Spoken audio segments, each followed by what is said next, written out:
투자를 함에 있어서 투자에 대한 노하우나 이런 것들보다 먼저 앞서서 해야 될 게 여러분들 지금 투자를 어떻게 해야 될 시기 같아요? 어떻게 될 것 같아요?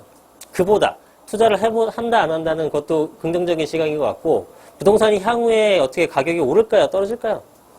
몰라요? 확실해요? 막 사도 될까? 불안한데? 지금은 좀 그런데 네.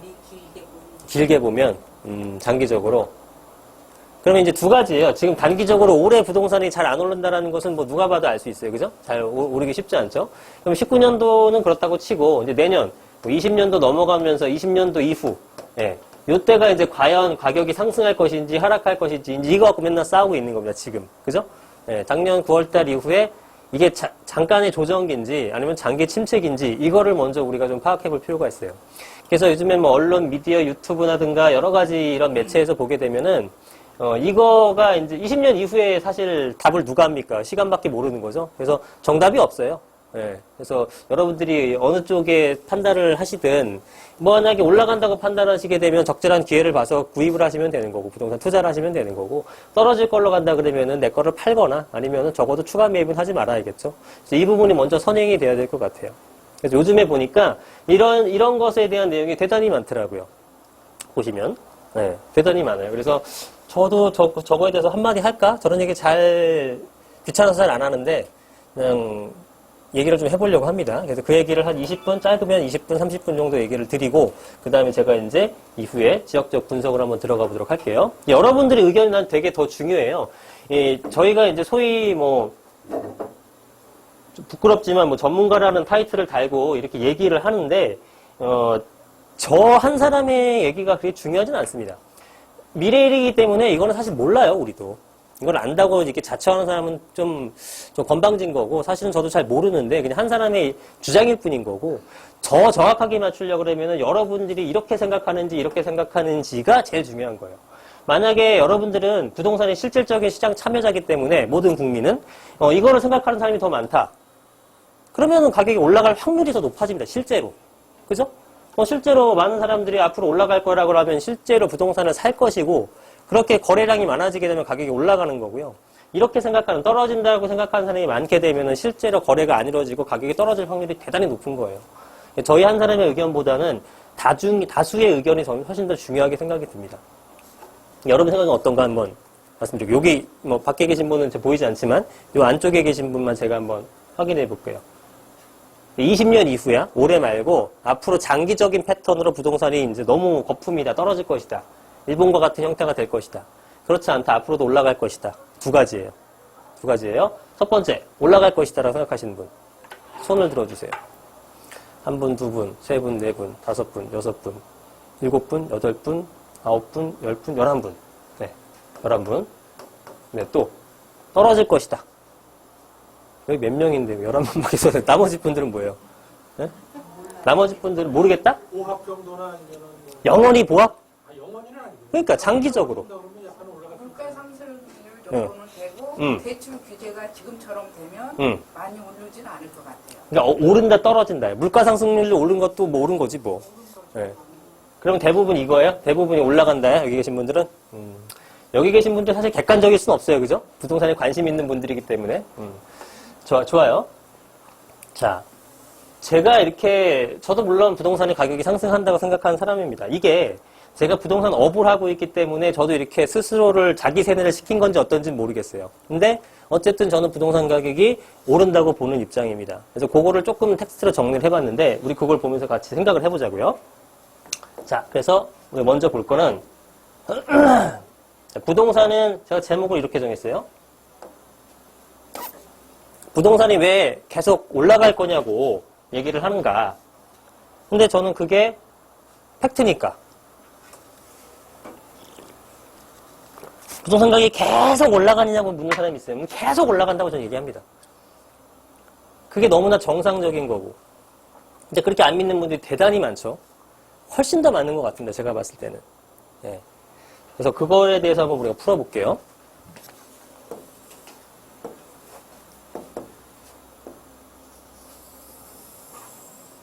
자, 첫 번째.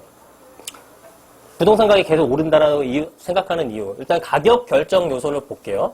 첫 번째 가격이 어떻게 결정되나 보면은 모든 가격은 부동산뿐만 아니라 세상의 모든 가격은 최종적으로 수요 공급 원리에 의해서 가격이 형성됩니다.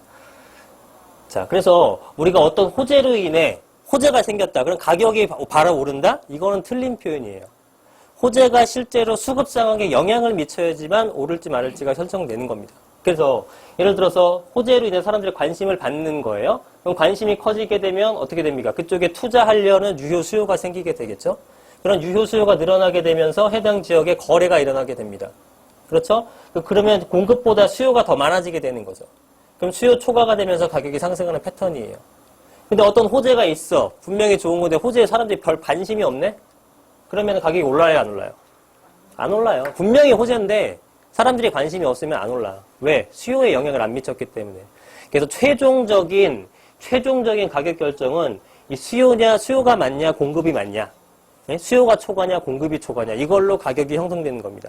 이건 비단 부동산뿐만 아니라 세상의 모든 물품이 마찬가지가 되는 거예요. 그죠? 가치에 대변하는 게 아니야. 예를 들면 이 펜이 있는데 굉장히 잘 나온 펜이에요. 사람들이 막 샀어. 그럼 가격이 올라야 떨어져요? 올라가죠. 그죠? 올라가요. 이 제품은 잘 만들어서 올라갔어. 어쨌든 최종적으로 잘 만들어서 올라갈 때보다 잘 만들어서 사람들이 관심이 있고 사람들이 샀기 때문에 수요가 많기 때문에 올라간 거예요. 그런데 너무 장사가 잘 되니까 이 업체에서 공장을 증설해서 왕창 공급을 해놨어요. 그래서 실제로 살려는 사람보다 공급량이 더 많이 시장에 뿌려졌어. 그럼 이 가격이 떨어져야 올라가요? 떨어지겠죠. 수요는 어때요? 수요는 그대로인데 공급이 더 많아서 그러면 이 펜에 대한 내재 가치는 변한 게 없죠. 그렇잖아. 제품 똑같이 만들었죠. 예전처럼 잘 만들었죠. 그리고 수요도 여전히 많았죠. 근데 어떻게 됐어요? 공급량이 더 많기 때문에 떨어진 거란 말이에요. 가격이. 그러니까 이 제품이 좋고 나쁘고로 인해서 가격이 올라가거나 떨어지는 게 아니란 말이에요. 그죠? 결국 최종적으로 뭐다? 수요냐 공급이냐 이거예요. 강남에 지은 아파트가 지방에 지은 아파트보다 잘 졌다? 아니야. 레미안이면 똑같이 레미안인 거고 구조는 똑같잖아.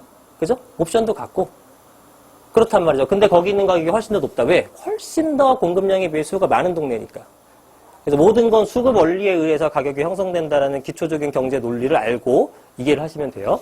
자, 그러면 거래가 보통 줄어들게 되면 가격이 하락한다고 합니다. 네, 얼추 맞아요. 항상 그런 건 아니지만 보편적으로는 맞다. 그래서 보편적이라 써놨던 거고 왜 그러냐? 왜 그런 형태가 생기냐면 첫 번째로는 높이 올랐던 호가가 조정이 됩니다. 자, 우리 9.13 대책 얼마 전에 생겼으니까 생각해 보세요. 그 전까지 천정부지로 지금 가격이 뛰었단 말이에요. 그런데 그 천정부지로 뛰었던 호가에서 조정은 일부 됐죠. 지금 현재 스코어, 오늘 날짜 기준. 그러면 그 조정된 상태에서 거래는 줄었지만 거래가 일어나긴 합니다. 거래가 일어나죠. 그래서 일부의 가격이 하락이 돼서 실거래가가 얼마가 빠진 상태에서 거래가 됐다라는 언론 기사를 가끔 보실 거예요. 그렇죠? 그런 거래가 일어나고 그럼 지금 현재 시점은 어떻게 되냐면은 장기적인 눈치 보기가 됩니다. 1월 달에 거래량이 역대 최저입니다. 역대 최저. 엄청나게 줄었죠. 그래서 거래량이 없는 상황이 생겨요. 왜? 왜냐? 당연히 그 매도자들은 기존에 생각했던 가격이 있잖아요. 그 가격을 제시했는데 안 사. 그죠? 안 사. 근데 좀 급한 사람들은 거기서 조금 몇천 빠지거나 1억 빠진 상태에서 거래를 했죠. 그러니까 아주 급했던 사람들은 어떻게 됐어요? 거래가 끝났어. 그죠? 근데 남은 사람들은 아주 급하지 않아. 이 금액에 팔고 싶진 않죠? 근데 매수자 입장에서는 작년 9.13 대책 이후보다 막 조정됐다는데 그것보다 금액을 안 빼고 오히려 더 올린 가격에 사고 싶어요? 안 사고 싶어? 안 사고 싶어. 그러니까 매도자와 매수자 간에 거래 접점이 없는 거예요. 갭이 워낙 크기 때문에. 그래서 거래가 일어나지 않죠. 이런 눈치 보기 싸움이 당분간 계속되게 되겠죠. 자, 그러면 앞으로가 중요하죠. 앞으로 어떻게 되느냐. 향후의 전망을 보시게 되면 두 가지로 볼 수 있어요. 지금 상황. 그러니까 예를 들면은 매도자, 매수자가 거래가 없는 이런 상황에서 향후에 어떻게 될지 두 가지입니다. 이런 눈치 보기 싸움이 길어지느냐 아니면 짧게 끝나느냐의 싸움이겠죠. 그럼 첫 번째, 부동산 가격이 하락하려면 이러한 눈치 보기 싸움, 거래량이 없는 시기가 굉장히 오래되어야 됩니다. 제가 오래되어야 된다는 표현에 방점을 찍은 것은 오래되지 않는다 그러면은 가격이 떨어지지 않는다는 뜻이에요. 오래되느냐 안 되느냐가 중요한 거예요. 그럼 오래되기 위해서는 왜 오래되어야지만 부동산 가격이 하락하냐면 매도자들이 그죠? 매도자들이 더 이상 못 버텨야지만 가격이 떨어지는 겁니다. 매물이 출하가 되기 때문에. 그죠? 지금 되게 어려운 시기예요. 근데 9.13 대책 이후로 한 5, 6개월밖에 안 지났죠? 버틸만 해. 금리가 급격하게 올라간 것도 아니고. 그죠? 네. 그러니까 지금 버틸만 하단 말이에요. 근데 이게 막 1년 가고 2년 가고 이렇게 되면 막 금리 올라가고 대출은 안 되고 막 원금 상환은 돌아가고 미쳐버리죠? 그런 현상까지 와줘야지만 매도자가 못 버틴단 말이에요. 그러면 그런 못 버티는 거는 뭐냐면 시간이 오래 장기로 끌고 가야 되는 거, 이런 현상이. 그래서 그렇게 돼서 매도자가 못 버티는 매도자가 누적되면 팔겠죠. 이제 시장에 던지겠지. 그럼 어떻게 돼요? 공급이 많아집니다. 왜? 지금 수요는 거의 없거든. 그러니까 공급이 일부 나오게 되면 공급 초과가 되죠. 그럼 가격이 떨어지는 거예요. 그래서 매물 출하로 공급이 늘어나게 되면 수요보다 공급이 많아지고 공급이 많은 형태는 어떻게 된다? 가격이 하락하는 형태가 나타나는 겁니다. 그러니까 전제가 되는 거는 가격이 하락하기 위해서는 두 가지예요. 일단 매도자가 못 버텨야 되는 거죠. 매도자가 못 버티고 이러한 매도자가 지금 현재 시장에 있는 수요보다 많았을 때 이 두 가지 전제가 된다 그러면은 이제 거래가 그 가격이 확 빠지는 거예요. 지금 거래는 확 빠졌다고 볼 수는 없어요. 그러니까 몇 개의 조정기고 나머지 사람들은 여전히 9.13 대책 금액 이상으로 호가로 던지고 버티게 하고 있는 거예요. 거래된 거는 뭐다? 9.13보다 조금 빠진 것들만 거래가 된 것들이죠. 이렇게 되면은 그런 매도자가 못 버티는 사람이 나타났지만 두 번째 조건을 못 충족한 거야. 못 버티는 매도자가 많지 않았어. 그래서 가격 전체가 떨어진 건 아니에요. 일부 급매만 정리된 거고 시세는 아직도 유지가 되고 있는 거죠. 근데 이러한 못 버티는 애들이 무르르 나온다. 그럼 가격이 빠지는 거지. 전체적인 시세가 빠지는 거예요. 그때는. 그래서 지금 못 버티는 이유들은 여러 가지가 있겠죠. 뭐 금리가 인상된다, 보유세가 증가한다, 경기가 위축되고 대출 규제, 뭐 급박한 개인 사정도 있겠죠. 그래서 이런 사람들이 이러한 이유들로 인해 못 버티게 된다 그러면은 가격이 하락하는 겁니다. 조건 등에 이런 것도 있어요. 외국에 비해서 아파트값이 비싸다는 의견도 있거든요. 이런 거는 솔직히 좀 말이 안 되고, 외국에 비해서 여러분들이 매도자 입장인데 아파트가 우리나라 어떤 소득 수준, 뭐 PIR이라는 항목도 많이 나오고 얘기 많이 들어보셨을 텐데 외국에 비해서 우리나라 소득 수준에 봤을 때 당신의 아파트는 지금 한 10억 정도 하는데 원래는 한 5억 정도 돼야지만 정상일 것 같다라는 아주 객관적인 데이터가 있어요. 조사. 그럼 여러분들이 그 10억짜리 아파트를 그러네. 5억에 팔아야지. 이럴 분 있어요? 없어요. 그 통계가 아무리 정확하더라도 그거를 팔려는 사람은 없단 말이에요. 그렇게 팔려는 사람들은. 이건 헛소리고. 그렇죠. 외국에 비해서 아파트 값이 비싸기 때문에 가격이 떨어져야 된다는 것은 개논리고, 그건 말이 안 되는 거고요.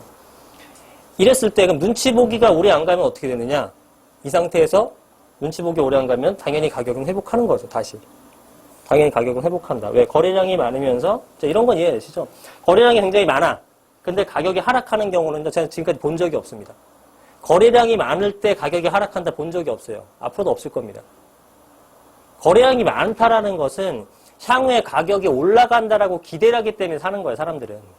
근데 앞으로 점점 빠지고 있는데 산다? 없어. 그런 사람은 무조건 기다리죠. 그죠? 그래서 거래량이 없을 때는 가격이 보통 주춤하거나 빠지는 케이스가 많고, 거래량이 많을 때는 무조건 올라가는 거예요. 근데 오래 안 가게 되면은 거래량이 일어난다는 얘기죠. 그럼 당연히 가격은 다시 살아나는 겁니다. 되게 쉽죠? 이해하기가 지금? 어려운 거 하나도 없어요. 그럼 서울 같은 경우를 볼게요.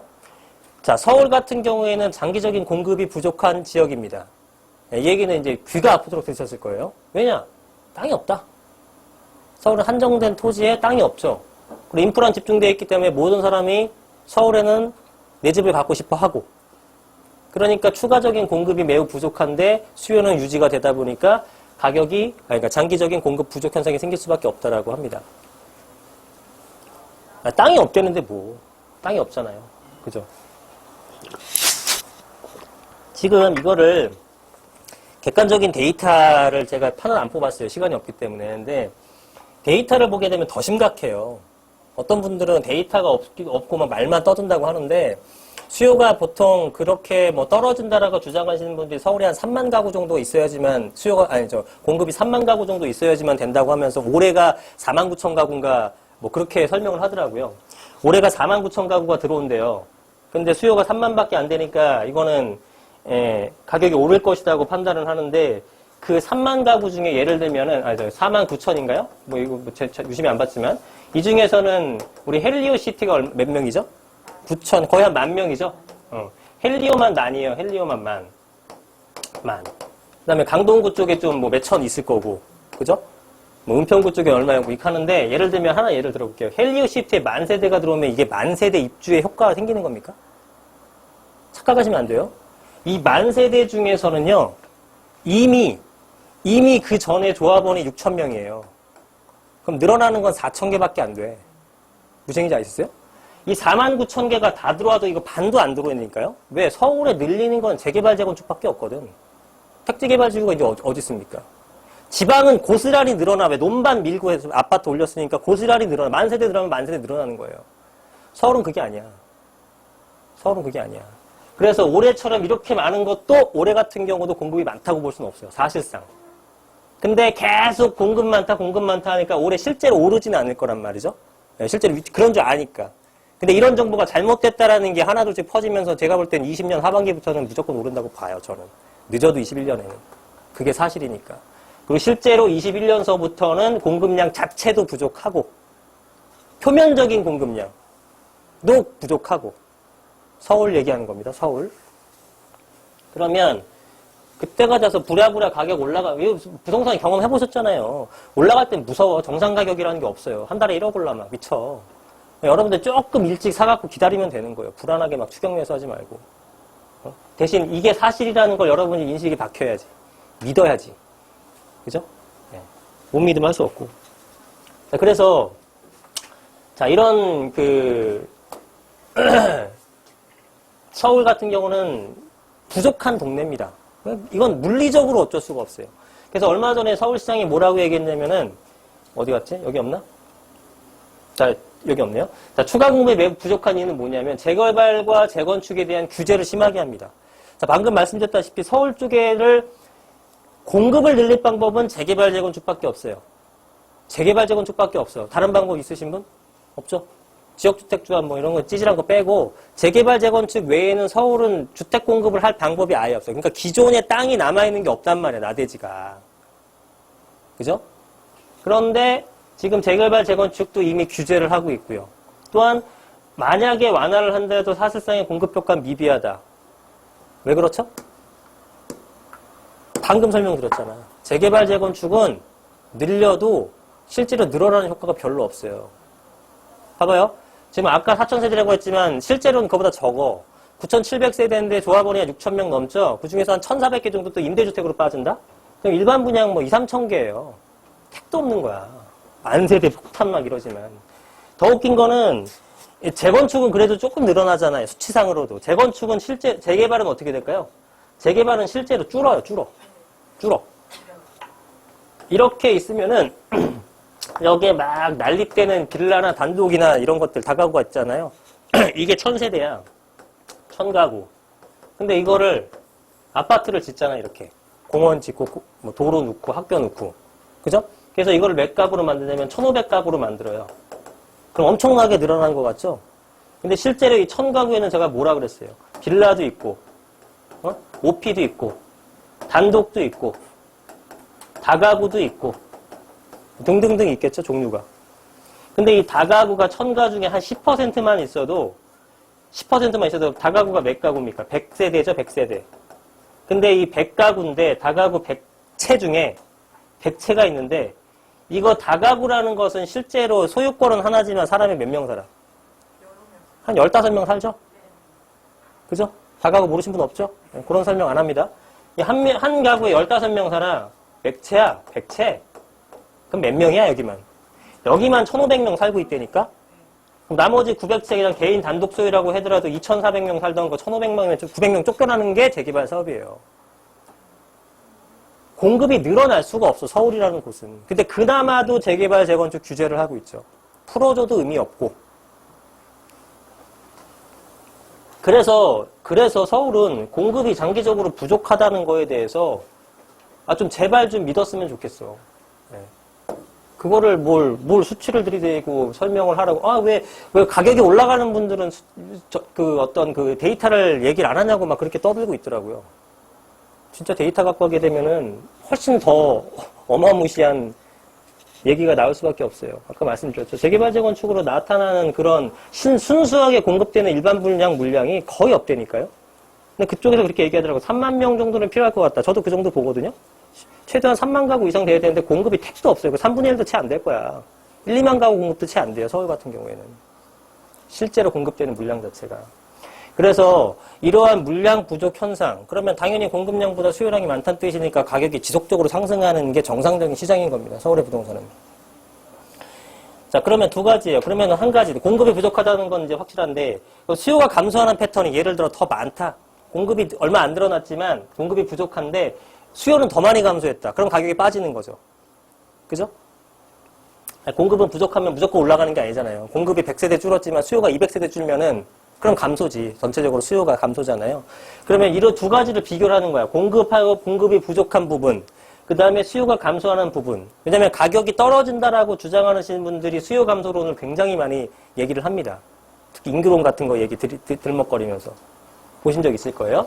그럼 이게 어느 것이 더 빠르고 많을 건지에 대한 분석을 해야 되는 건데, 이거에 대한 감소가 통계가 데이터별로 다 어떤 조사기관별로 틀리고 주관적인 생각이 들어가다 보니까 맨날 이것 갖고 싸우는 거예요. 정답도 없이. 네가 맞니 내가 맞니 맨날 하면서. 10년째 20년째 이러고 있잖아요. 앞으로 올라간다. 부동산이 떨어진다라는 얘기 언제부터 나왔냐면 IMF 때는 당연히 나왔었고 2000년대 초중반서부터 나오기 시작해서 2000년대 하반기서부터 본격화되고 그때부터 맨날 이거 갖고 싸웁니다. 앞으로 올라가냐 떨어지냐 올라가냐 떨어지냐. 그죠? 그럼 실제로 부동산이 주춤할 때는 어떤 이 폭락자들이 좀 어깨에 좀 기준 펴고 있고, 그죠? 떨어질 때도 잠잠하다가, 그때는 또 이제 올라간다고 생각하는 사람들이 막 깃발 꽂고 다니고 막 그러는 거죠. 자, 그래서 제가 이런 것에 대한 저의 생각은 이래요.